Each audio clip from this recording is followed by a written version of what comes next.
Alright, here we are. The Miken White Widow and the Freak Dirty Money. 27.5. Let's get to work. Okay guys, BP Hero checking in here.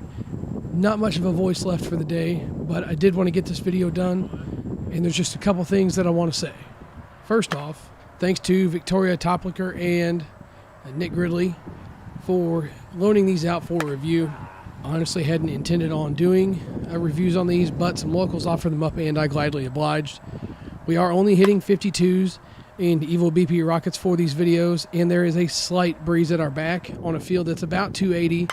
So we were focused mainly on driving the middle and the right center to keep balls out of the trees that are in left field since we were on the shorter fence. So take any balls that make it over on a line or anything with a grain of salt. There were a few balls that were hit pretty well, there's no doubt about that, but the little field did make it seem like we were some sort of heroes. But moving into the bats though, we're getting started with the Dirty Money. This one has maybe 30 swings on it, a 12-inch barrel, half-ounce in load, and a composite handle, basically the Freak 30 specs. It also felt true to weight, but that's about where the similarities ended with me as far as the Freak 30 goes. This was stiffer than a Freak 30 and way less forgiving.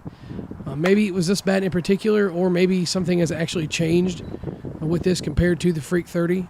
The stiff feedback and different sound did remind me very much of the PT12 Max Load that features the alloy handle, but I did confirm with a very reliable source that this is not an alloy handle.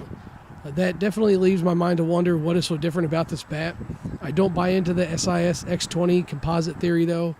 I can't fathom a bat company specifically engineering a certain composite for them, and this one is the only one that has stood out to me as different as far as any of those bats go. Now don't get me wrong, this bat wasn't terrible, but it was nothing like I expected it to be. If you hit it on the screws, it didn't perform too bad, but if you missed at all, there was a pretty good drop in performance, especially in comparison to the White Widow, but we'll get to that one in a minute. I put them on the tester to see if maybe the Dirty Money just needed to open up a little bit, but they weren't too far apart, so I'm not 100% sure what to think about this bat. I went and dug a handful of 44s out to hit with it just to see how it would react, and it was the same result. Being 100% honest, it's hard for me to give a 12-inch Miken anything but high remarks, but this one doesn't get any from me.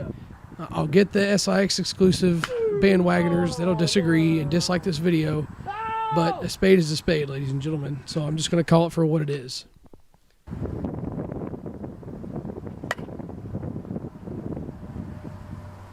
Okay, now here we are moving into the White Widow. This one thankfully made up for all of the things that went wrong with our feelings on the Dirty Money.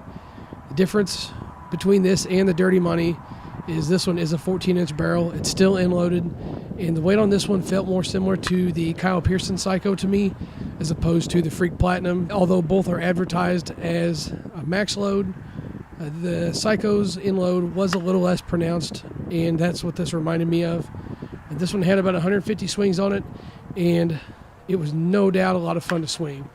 Was it better than anything mainline? No. None of the exclusives are. You'll find people who will argue otherwise, and that's fine.